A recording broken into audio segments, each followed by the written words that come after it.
I'm so lucky to be to have a little bit of your time today. You guys are on this really cool mission. So first, please introduce yourselves and tell me what is the solar-powered electric camper van and what is Route del Sol? Yeah, sure. So my name's Keegan.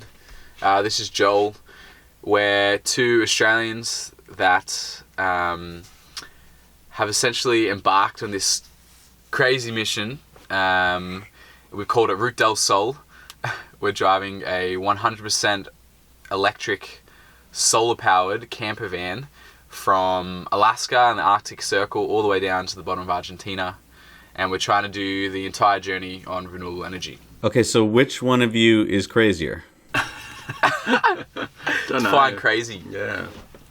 We're both... I mean, whose idea was it? Was it crazy. both of your ideas, or did one of you come in one day and say, I got an idea? It was my idea, and Keegan sort of jumped on board maybe a couple months into the project. But it's been my idea. It's been in my brain for, I'd say, a good 3-4 years in the making. And last year I just decided to pull the trigger on it and say, all right, there's no time like now, and I'm going to do it. And then I did, and I got in touch with Keegan online. We actually only met maybe 4 months ago for the first time, actually up in Alaska. Was it 4 or 5 months ago? Maybe like 6 months ago. 6 months ago, I don't know. Time just goes. Anyway, yeah, he joined in, and we've sort of never looked back. We've been roommates in this box ever since. So how far have you traveled so far? What is it? We got the stats down. It's Like like 4,000 kilometers. Yeah, From, and so that's specifically with like the official starting of Route del Sol. So up in the Arctic Circle on that line, and then turning around and driving all the way here to Vancouver. So Jolie, up until that, had already driven it up from like Ashland, Oregon in the south, all the way up to Bellingham, Bellingham, and then got a ferry all the way up to Haines, and then from Haines drove it all the way up to the Arctic. Yeah. So it has done some. It's done. It's done about 6,000 miles now. Yeah, it's hard to convert. Like, obviously, a lot of your followers will be from the United States, and us being from Australia, we use the metric system, but the van's in miles, so we should probably just say everything in miles. But yeah. So the truck must be an American truck? Is that why it's in miles? Yeah. It's an international E-Star. So I think back in 2008, when Obama was president, he commissioned, well, I guess someone in his team commissioned the Department of Energy to produce 500 or so of these vehicles.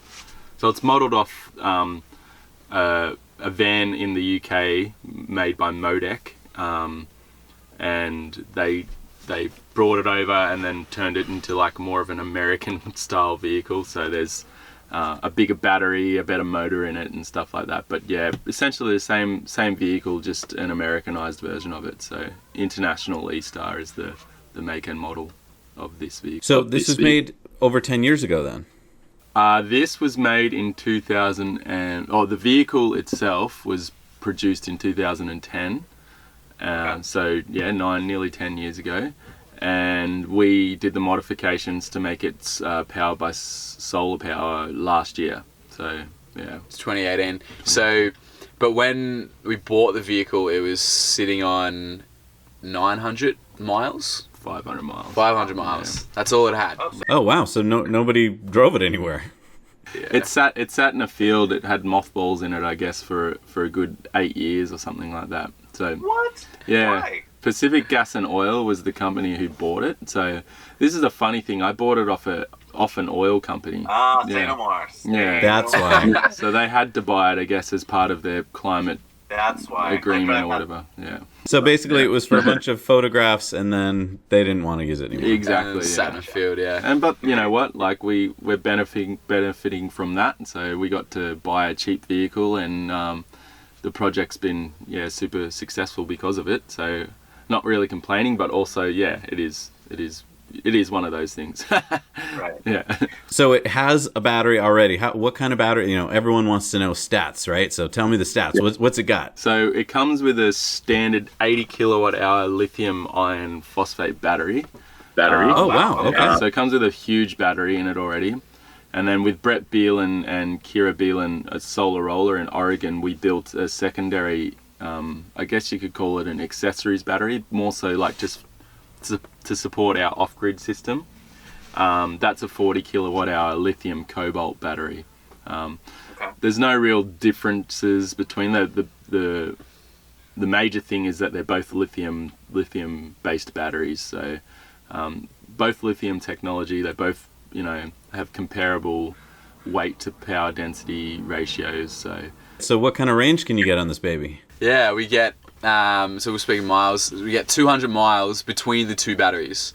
So that's with, Nice. we need to stop after we deplete the initial batteries, and then we need to transfer that energy. That can take between 3 to 4 hours to do that, and then we can get the last bit of mileage, I think another 80 miles, whatever.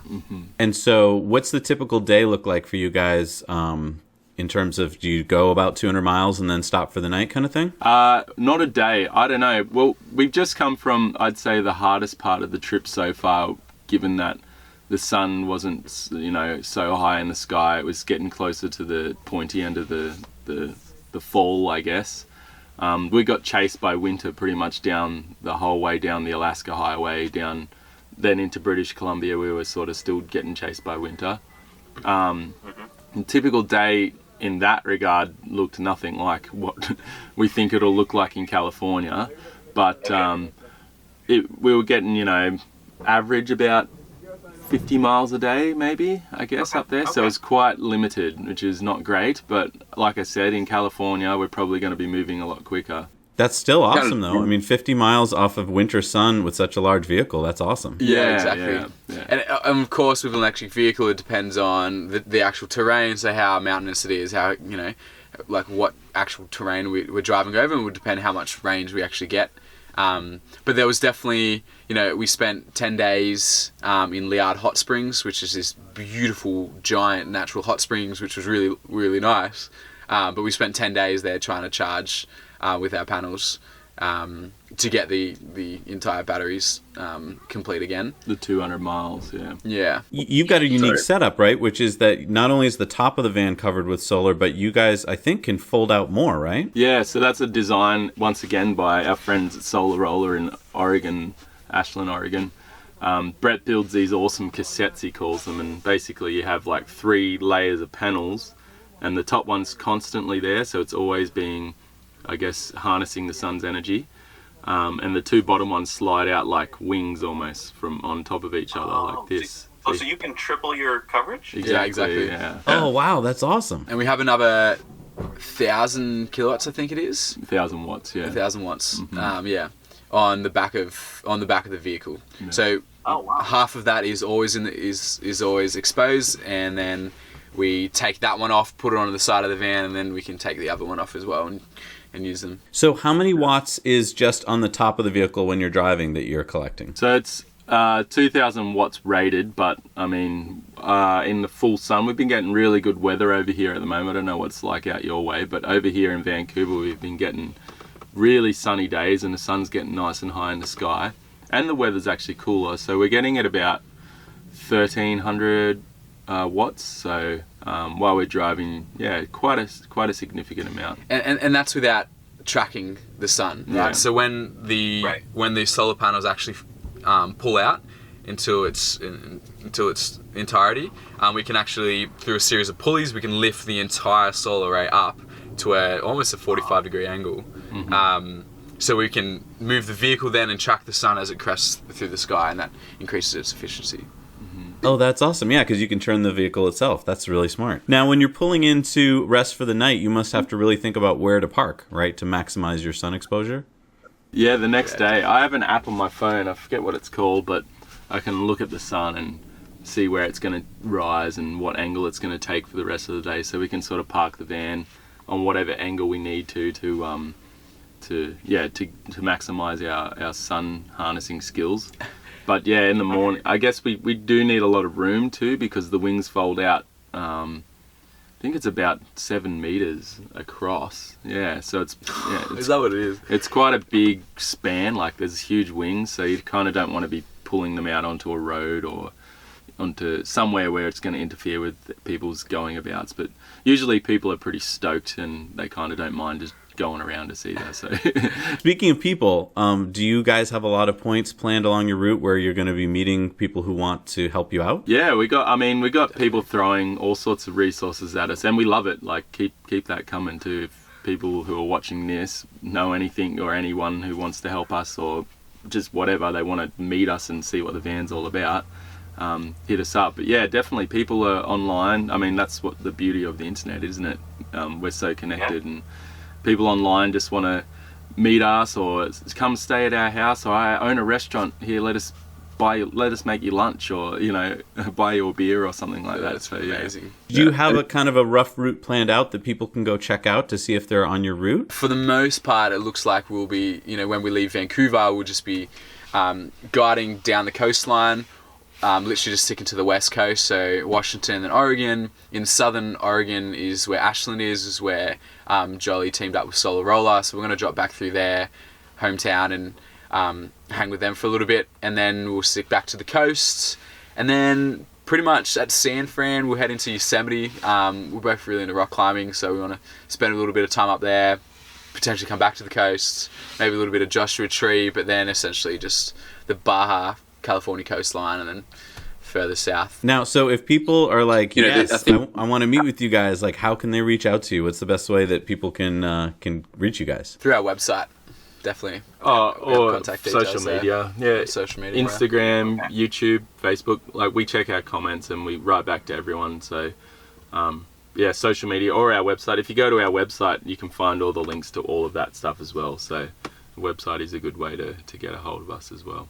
All right, well, you're seeing your website right here on the screen, and I urge you guys, if you're watching right now, to reach out to these two if you're anywhere near their route, and offer them to take them out to dinner, buy them a beer. This is a once in a lifetime opportunity, don't you think? I mean, you may never be passing this way again. So, is the plan to go to Argentina and live there forever, or do you think you haven't planned that far yet? Yeah, we don't know. Like we might marry into Argentina, and I don't know. We're making a documentary, so we're going to have to, at some point in time, when this is all over, stop and lay that out and produce that in post-production and all that. So potentially Brazil. I think we both want to see Brazil. Brazil sounds really nice. But we don't know. We have no idea. That's so far away. So we just want to get the job done first, and then work all the rest out later. We think the journey will take around 2 years in its entirety, and a lot of that will be in Spanish. So for us, we really want to be fluent in Spanish. So if that means another 6 months hanging around Argentina, producing this documentary, or if we need to fly back up to the States or to Canada to work in post-production, unsure. We don't know. Well, so tell me, what's driving you to do this? Like, obviously the adventure part, it seems to me, is one piece of it, but why do it with solar power? Yeah, so I went to university. I studied a Bachelor of Science, and I majored in climate change adaptation. And I traveled the world sort of using aircraft like I guess everybody else does. And I just sort of thought that was a bit of a contradiction in my ethical standards. And so I came up with this idea, and I just thought, is there a way to do this in a more environmentally friendly way? Or how can I use my skills to sort of start having conversations surrounding climate change and sort of get past a bit of this misinformation that's out there in the media and whatnot. And so I guess kind of like being the change and just using the skills that I have to make a difference in the world that we live in. So that's probably one of the major things that I want to get out of this, and the reasons why I'm doing it. Another one is just to sort of almost, it's kind of sounds big of myself, but be an inspiration to people that are sort of doubting themselves maybe and thinking, I have an answer, but I'm just me, I don't really have a good enough answer or whatever it is, whatever's holding you back, whatever the barrier to entry is.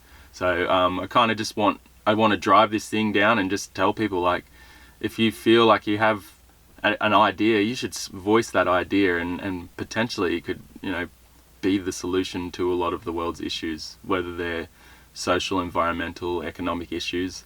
I think everybody, there's lots of brains out there that are not heard of and understood very well. So I really want to inspire those people to come forward and with their ideas and make a difference in our world. That's great. I mean, you guys really are inspirational, because the fact that you had this idea, right, and then Keegan joined into your idea. I thought you guys were like childhood friends or something, but like you've known each other for what, half a year, you just said? So like that is a real testament to putting an idea out now in the internet. I don't know of any other time in human history when this could have happened, right? I mean, not only the technology to make solar work, but the internet where two people could connect with your idea and then travel together. That is inspirational. Yeah. Cool. Yeah. A lot of people do find inspiration from that. Yeah. Yeah, definitely. It's funny. Kind of like, he's a little bit younger than me, and he always jokes about me being older than him. He's kind of like a little brother, and we just get along in that. So we have that kind of relationship, which is really cool. Everybody always says that to me. Even my family friends, they're like, "Oh, so where did you meet Keegan?" And I'm like, "Well, I met him in Alaska." And they were like, "What?" Like, they're my family, and they sort of just think that we're good friends as well. You know how you just have those friends that your family doesn't know or whatever. But yeah, it's really funny. But also, I think this guy's crazy. Like, just committing. I mean, for sure, me like committing to living with a stranger and jumping on this project. But I guess at the time when I was flying up there, I was like, if it doesn't work out, I can easily just bail. But for him, just committing, just being like, yeah, like come, like be a part of this and just share everything that I own, is just, it still to this day absolutely baffles me. And like, yeah, I could have just been a shit person. And I am a shit person, but it's like, no, you're not. I could have been like a real shit person. No. Now, tell me about the creature comforts of the van. So, like, how does it feel for two fully grown guys to live in this van? It looks big. How does it feel? Yeah, it's big, Papa. We can both stand up, which is real nice. Yeah, it's not too bad. And we have 2 single beds in here, which is good. There's a big fridge, all the cooking facilities that you need. Don't know. It is. I mean, it does get cramped. Don't get me wrong. Like 2 guys live in a van isn't like ideal, but but it's totally fine. It works. We make it work. We're both quite clean. We try to keep the stench down as much as we possibly can. But yeah, it's quite good. Yeah, I can't. Can you think of? Yeah, I mean, creature comforts. Like we have just electricity for days. Yeah. We just have so much electricity. Yeah. So we can charge cameras, phones, laptops. Absolutely no worries. Induction stove, so we can do like cooking through that.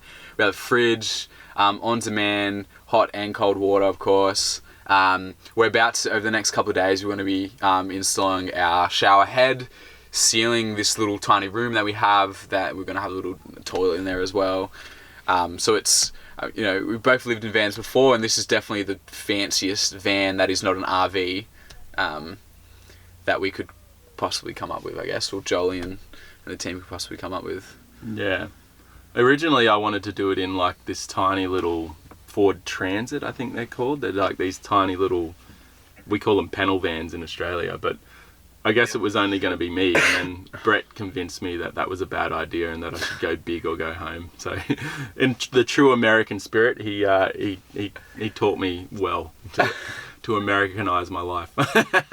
No, anyway, and it was great. I'm really glad that I did come around to it and did it in this van, because I don't think doing it in anything smaller would be almost possible. It'd be quite hard. Yeah. Now, how much mechanical knowledge do you guys have to have in order to like fix things on the road? Because like when you get to America, you can find a mechanic, I'm sure, right? But like some of your trip probably going to be just the 2 of you to fix whatever goes wrong. So like what preparations do you have to make such a long journey? Why don't you tell them about your mechanical skills there, Kegs? Yeah, like, I mean, I'm just know absolute basics in terms of mechanics, but I think I read something the other day, something like an ICE vehicle, so internal combustion engine vehicle, has something like 2,000 separate parts, whereas an electric vehicle on average only has 20. So just that in itself is just dramatically less, knowledge that you'd actually, need to acquire to fix these kind of issues. But you're correct in saying that it is quite a rare vehicle, and if something really quite specific does go wrong, potentially be quite difficult to replace. But yeah, you might end up having to get things machined or whatever. But I think being in that part of the world, labour's quite cheap for us with our Western money. So if we do need to get things made specifically for the van, I mean, other than the communication issues that obviously are going to go down there, having someone custom make something for the van, probably won't be too expensive. But we do have a community of people backing us. Solar Roller's there for tech support. The guy I bought the van off is in San Rafael, California. He has a couple of these lying around that are wrecked, so he has all these wrecked parts there for us too. People are reaching out online as well. There's people in the UK who have similar, they have wrecked versions of these vans, and they said, if you need parts shipped around. So there is a community building out there, and the more exposure we have, the more likely that we're going to have someone who has the answer for us as well.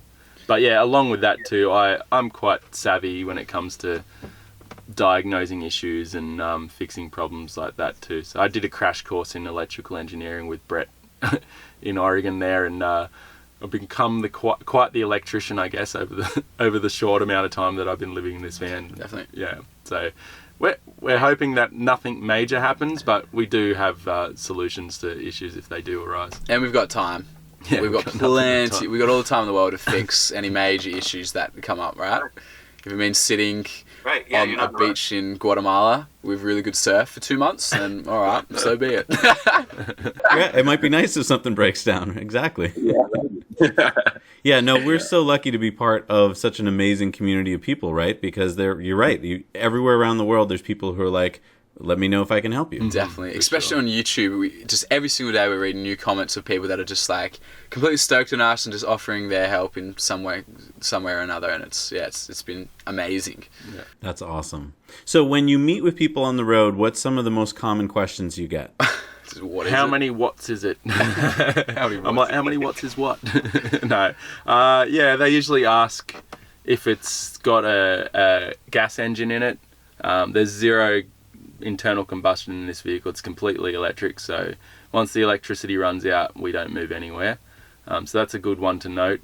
Usually then it's followed by the amount of batteries in it, which we've already covered, and then solar. We have about 7 kilowatts nominal on the van. So nominal doesn't mean that's what we're getting.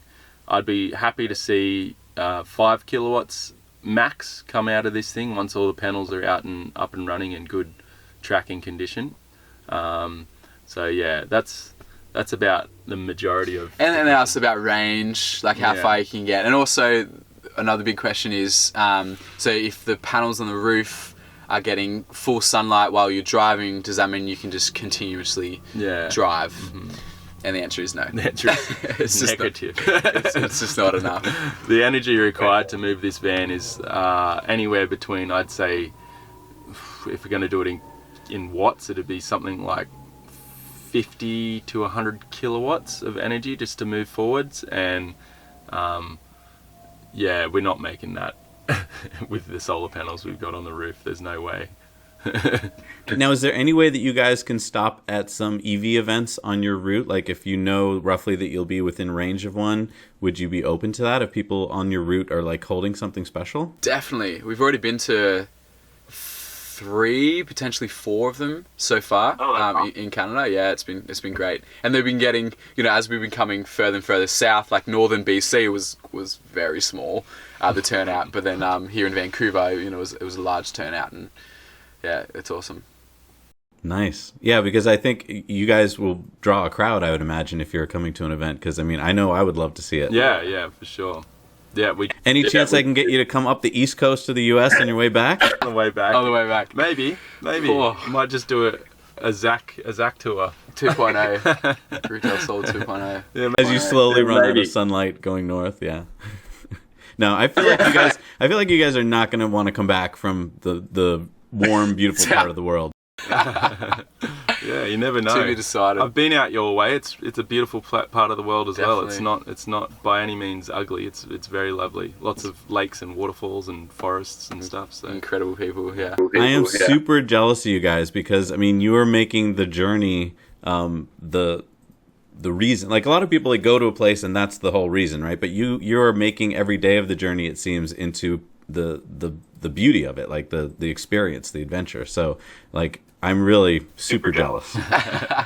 Yeah, mate. thanks. We appreciate your jealousy. Yeah, but like with any other journey, you know, it does have its ups and downs, and that, you know, there will be great days and not so great days and stuff. Like, and this is a life. Like, a lot of people are like, you're just on a vacation, and it's like, well, kind of, but it's also like a lifestyle that we've built and established for ourselves and manifested, and trying to make that as long term and sustainable as possible as well, and trying to. Yeah. Through some way, you know, support ourselves while we're out here. So now tell me about this documentary or film that you're making. Are you shooting a little bit every day, or like do you have a something in mind, or what's that going to be like? So the film's called Surface Area, and it's a metaphor for the van itself, in that the only reason why the van can propel itself forward is because of the surface area on the top of our van. We've expanded our surface area. And in a way, I guess that's what humanity does. We sort of take control of our surface areas, and we do with what we want with those particular pieces of land. And we just want to sort of portray, especially along the route, the way that people use their surface area. And we don't really want to label anything bad or good. We just want to, you know, give people the evidence there, and hopefully just enlighten people a little bit more about how, you know, contrasting ways we use our surface area and things like that. It's kind of like a work in progress, so I can't give you like an out of the box answer as yet, but we ran our Kickstarter campaign, a crowdfunding campaign at the end of last year, 2018, which was hugely successful, and so even just yesterday we've started figuring out that money and those finances, and now we're looking to purchasing some better and upgraded camera equipment, and so that's still very much in the process. You know, we're reaching out to Canon and I don't know, whoever else, Sony, DJI, like these kind of big companies to like hopefully sponsor us and send us some even, you know, higher grade equipment to really get the most like cinematic shots we can for this documentary. So yeah, I think, you know, day to day is our YouTube series, and that's what we are filming. But overall, we're getting shots and interviews and things like that for the documentary as well. So if people want to follow you on social media, what's the best platforms? What are you guys on? Yeah, so Route del Sol on our YouTube. Subscribe to our channel, and you'll get a weekly vlog of us and our journey. Nice. Instagram and Facebook, again, at Route del Sol. You'll be able to find us. We have those 10-second videos that it's not Snapchat, like Instagram stories. We're always posting, and all our photography work that we're producing. And then on Facebook is our wider community, and we're constantly sharing, you know, articles and videos and things like that we prop up that we think is relevant to the current crisis. I'd say. Well, thank you guys. Right. I'll let you get back to your trip, we'll chat soon. Thanks so much for watching Now You Know. We work hard to bring you videos about things that we think you'll find useful, but we need to know from you what you want to see, so leave your comments below. Also, don't forget to go over to our Patreon page, where for as little as $1 a month, you can watch our Patreon bonus story every week on Tesla Time News. Thanks again. We'll see you soon.